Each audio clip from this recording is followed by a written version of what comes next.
안녕하세요. 천지관세법인입니다. 이번에는 FTA 특례법에서 규정하는 통관특례 및 관세상호협력과 협정관세 적용 제한에 대해 알아보겠습니다. 관세청장은 협정에서 정하는 범위에서 최약상대국으로부터 수입되는 물품에 관하여 신속하고 간이한 통관 절차를 적용할 수 있습니다. 이에 따라 특별한 사정이 없으면 미국으로부터 수입되는 특송물품으로서 미화 200달러 이하인 물품에 대해서는 수입 신고를 생략하게 할 수 있습니다. 다음으로는 일시수입 물품 등에 대한 관세 면제 규정을 보겠습니다. 최악 상대국에서 수입되는 것으로서 FTA 특례법 시행규칙에서 정하는 물품은 협정에서 정하는 범위에서 원산지에 관계없이 관세를 면제할 수 있습니다. 구체적인 대상국과 물품과 요건은 기획재정부령으로 규정하고 있기 때문에 시행규칙 30조를 꼭 참고해주세요. 관세 면제 대상을 하나씩 살펴보겠습니다. 첫 번째는 수입신고 수리일부터 2년 범위에서 다시 수출하기 위하여 일시적으로 수입하는 물품으로서 기획재정부령으로 정하는 물품입니다. 여기에서 재수출하여야 하는 기간은 수입신고 수리일부터 1년 범위에서 세관장이 인정하는 기간이고 1년 범위에서 기간을 연장할 수 있습니다. 대상 물품은 협정에 따라 상이하게 규정하고 있습니다. 이렇게 관세를 면제받은 물품은 관세법 97조 일부 규정을 준용해서 다시 수출되기 전까지 용도의 사용이나 양도가 제한됩니다. 이러한 규정을 위반하면 수입 시 면제받았던 관세가 징수되고 재수출 불이행 가산세까지 징수될 수 있습니다. 두 번째는 수리하거나 개조 등을 할 목적으로 수출하였다가 다시 수입하는 물품으로서 기획재정부령으로 정하는 물품입니다. 수리, 개조는 물품의 본질적인 특성을 유지하는 범위에서 단순 조립 이외의 작업을 의미합니다. 다만 관세법이나 환급특례법에 따라 환급을 받거나 보세가공물품 또는 장치기 강경과물품을 재수출 조건으로 매각함에 따라 관세가 부과되지 않은 경우에는 관세가 면제되지 않습니다. 면제될 관세가 없다고 보기 때문에 면제 규정을 적용하지 않는 것이죠. 세 번째 대상은 상용견품, 광고용품 등입니다. 예를 들어 상용견품은 천공, 절단 등 견품화 처리가 되었거나 과세가격, 미화 250달러 이하인 물품으로서 견품으로 사용될 것으로 인정되는 물품으로 한정합니다. 다음으로는 원산지 등에 대한 사전심사에 대해 알아보겠습니다.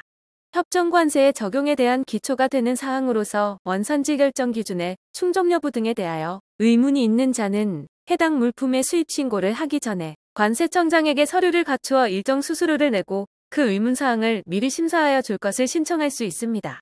최악 상대국의 수출자 및 생산자와 그 대리인도 사전심사를 신청할 수 있습니다. 사전심사 대상은 수입되는 해당 물품 및 물품 생산에 사용된 재료의 원산지, 품목 분류, 가격 또는 원가 결정에 관한 사항, 해당 물품의 생산, 가공, 제조 과정에서 발생한 부가가치의 산정에 관한 사항 등입니다. 즉, 수입 물품의 원산지 판정과 협정관세 적용에 대한 사항에 대해 사전심사를 신청할 수 있습니다. 사전심사를 신청할 때는 신청인과 해당 물품의 품명, 규격, 품목 번호를 포함한 사항이 기재된 사전심사 신청서와 사전심사에 필요한 사항이 포함된 서류를 제출하여야 합니다. 사전심사 신청서는 법정 서식을 사용하거나 관세청 유니패스를 통하여 전자적으로 제출할 수 있습니다. 관세청장은 사전심사 신청을 받으면 90일 이내에 심사하여 사전심사서를 신청인에게 통지해야 합니다. 보정기간은 기간에 산입하지 않기 때문에 실제로는 90일을 초과하여 결과가 나오는 경우가 많습니다. 결과를 통지받은 신청인은 이의가 있는 경우 사전심사 결과에 대해 30일 이내에 이의를 제기할 수 있습니다. 세관장은 수입자가 사전심사서에 따라 협정관세의 적용 등을 신청하는 경우 수입 신고된 물품의 내용이 사전심사서의 내용과 같다고 인정하는 경우에는 원칙적으로는 사전심사서의 내용에 따라 협정관세를 적용하여야 합니다. 이러한 협정관세 적용 원칙을 위해 사전심사를 신청할 때 통관예정 세관을 함께 기재하도록 되어 있습니다. 다만 다음의 사유가 있으면 사전심사서의 내용에 따라 협정관세가 적용되지 않을 수 있습니다. 첫째, 사전심사 후 수입신고 전에 사전심사의 기초가 되는 사실 또는 상황이 변경되었거나 협정 또는 관계법령이 개정되어 사전심사의 내용이 변경된 사정을 반영하지 못하는 경우가 있습니다. 둘째, 신청인이 거짓 자료를 제출하거나 사전심사에 필요한 자료를 제출하지 않아 사전심사에 중대한 착오가 있는 경우입니다. 이 경우에는 사전심사가 제대로 되었다고 보기 어렵겠죠. 셋째, 사전심사의 신청 내용과 동일한 사안에 대한 이의 신청, 심사 청구, 심판 청구, 소송 제기 등을 통해 기관의 최종 결정 또는 법원의 판결이 사전심사의 내용과 다르게 된 경우입니다. 이때는 최종 결정이나 판결 내용에 따라 협정관세가 적용될 수 있겠습니다. 관세청장은 다음의 사유가 있는 경우에는 사전심사서의 내용을 변경할 수 있습니다. 1호, 3호, 4호는 앞서 살펴본 사전심사서에 따른 협정관세 적용 배제 사유와 같습니다. 2호는 사전심사 대상 물품 또는 재료의 품목 분류, 부가가치 비율의 산정 등의 착오가 있는 경우입니다. 신청인이 거짓 자료를 제출하지 않더라도 착오로 사전심사에 필요한 자료나 정보를 잘못 제출한 경우가 포함되겠습니다. 사전심사서의 내용을 변경한 경우에는 그 변경일 후에 수입 신고되는 물품에 대하여 변경된 내용을 적용합니다. 다만 사전심사서 변경 효력의 특례 규정에 따를 경우 변경 전에 사전심사서의 내용을 적용할 수 있습니다. 변경일 후에 수입 신고되는 물품에 대하여 변경된 내용을 적용한다는 원칙에도 불구하고 사전심사서의 내용 변경이 신청인에게 책임 있는 사유로 인한 것인 경우에는 그 변경일 전에 수입 신고된 물품에 대해서도 소급하여 변경된 내용을 적용합니다. 이제부터는 협정관세 적용 제한에 대해 알아보겠습니다. 세관장은 적용 제한 사유에 해당한다면 해당 수입 물품에 대하여 협정관세를 적용하지 않을 수 있습니다. 이 경우 세관장은 납부하여야 할 세액 또는 납부하여야 할 세액과 납부한 세액의 차액을 부과, 징수하여야 합니다. 예를 들어 기본관세가 8%이고 협정관세가 5%인 수입물품에 대해 협정관세를 적용하지 않게 되면 기본관세와 협정관세의 차액인 과세가격의 3%가 부과될 수 있습니다.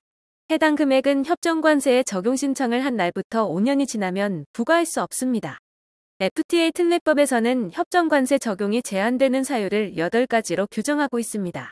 첫째, 정당한 사유 없이 수입자, 제약상대국의 수출자 또는 생산자가 관세청장 또는 세관장이 요구한 자료를 30일 이내에 제출하지 아니하거나 거짓으로 또는 사실과 다르게 제출한 경우입니다. 단, 원산지 증빙 서류의 기재사항을 단순한 착오로 잘못 기재한 것으로서 원산지 결정에 실질적인 영향을 미치지 않는 경우는 협정관세 적용이 인정될 수 있습니다. 두 번째와 세 번째는 제약상대국 수출자 등이 원산지 서면조사 또는 현지조사에 협조하지 않거나 원산지 증빙 서류를 보관하지 않은 경우로 볼 수 있습니다. 네 번째와 다섯 번째는 원산지 조사 결과 또는 원산지 확인 요청에 따른 회신 결과 세관장에게 신고한 원산지가 실제 원산지와 다른 것으로 확인되거나 원산지를 확인할 수 없는 경우입니다. 원산지 확인 요청에 따른 경우 제약상대국의 관세당국이 결과를 회신하지 않는 경우도 포함됩니다. 여섯째, 사전심사를 신청한 수입자가 자료를 고의로 제출하지 않았거나 거짓으로 제출한 경우 등입니다. 일곱째, 협정에 따른 협정관세 적용의 거부, 제한 사유에 해당하는 경우입니다. 마지막으로 그 밖에 관세청장 또는 세관장이 원산지의 정확성 여부를 확인할 수 없는 경우로서 대통령령으로 정하는 사유에 해당하는 경우입니다.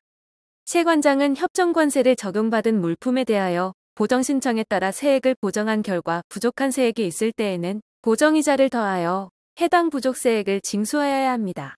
보정이자는 기간과 이유를 고려하여 계산하게 됩니다. 기간은 관세법 구조에 따른 관세 납부기한 또는 협정관세 사후 적용을 신청한 경우에는 경정에 따른 관세를 환급한 날의 다음 날부터 보정 신청을 한 날까지의 기간을 말합니다. 이 기간에 금융회사의 정기예금에 대해 적용하는 이자율을 고려하여 정해진 이율인 연 1,000분의 30일, 즉 연 3.1%를 적용하여 보정이자를 계산합니다. 다음의 경우에는 보정이자를 징수하지 않고 부족세액만 징수하게 됩니다.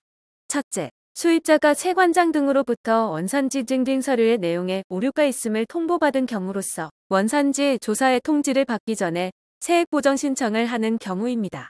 다만 수입자에게 원산지 증빙 서류의 내용 오류에 대한 귀책 사유가 없어야 합니다. 둘째, 관세청장 또는 세관장이 제약상대국의 관세당국에 원산지 확인을 요청한 사항에 대하여 제약상대국의 관세당국이 기획재정부령으로 정하는 기간 이내에 그 결과를 회신하지 않은 경우입니다. 셋째, 제약상대국의 수출자 또는 생산자가 관세청장 또는 세관장이 요구한 자료를 요구받은 날부터 30일 내에 제출하지 않거나 거짓으로 또는 사실과 다르게 제출한 경우 등으로서 부족세액의 징수와 관련하여 수입자에게 정당한 사유가 있는 경우입니다. 첫 번째, 사유와 비슷하게 수입자에게 잘못이 없어야 합니다. 넷째, 국가 또는 지방자치단체가 직접 수입하는 물품과 국가 또는 지방자치단체에 기증되는 물품입니다. 지방자치단체에는 지방자치단체 조합이 포함됩니다. 다섯째, 수입신고 대상을 제외한 우편물입니다. 여섯째, 천재지변 등으로 인한 기한 연장 사유에 해당하는 경우입니다. 일곱째, 법 해석에 관한 지뢰, 회신 등에 따라 신고 납부했으나 이후 동일한 사안에 대해 다른 과세 처분을 하는 경우입니다. 이 중 1호부터 3호까지는 다음에서 알아본 수정신고 시 가산세가 감면되는 사유와 동일합니다. 세관장은 보정이자 규정에도 불구하고 납세 의무자가 부정한 행위로 과소신고한 후 보정신청을 한 경우에는 가산세를 징수하여야 합니다. 보정이자의 금액이 정기예금 이자율 수준인데 반해 가산세는 그 금액이 크기 때문에 부정한 행위에 대해 징벌적으로 부과된다고 볼 수 있습니다. 여기에서 부정한 행위는 수입자가 원산지 증명서를 거짓으로 작성하거나 위조, 변조하는 행위, 과세표준 또는 세액 계산의 기초가 되는 사실의 전부 또는 일부를 은폐하기 위하여 원산지증빙 서류 등 세액심사에 필요한 자료를 파기하는 행위, 이중송품장, 이중계약서 등 허위증명 또는 허위문서의 작성이나 수취 등이 해당됩니다. 1호, 2호, 6호의 행위를 하는 수입자는 가산세를 감면받을 수도 없고 벌칙 규정에 따라 2천만 원 이하의 벌금에 처할 수도 있습니다. 다음은 가산세입니다.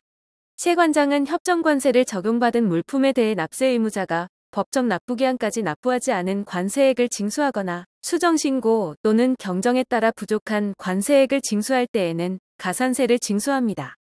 가산세 금액은 1호부터 3호까지를 모두 합한 금액입니다. 먼저 부족세액의 10%에 상당하는 금액입니다.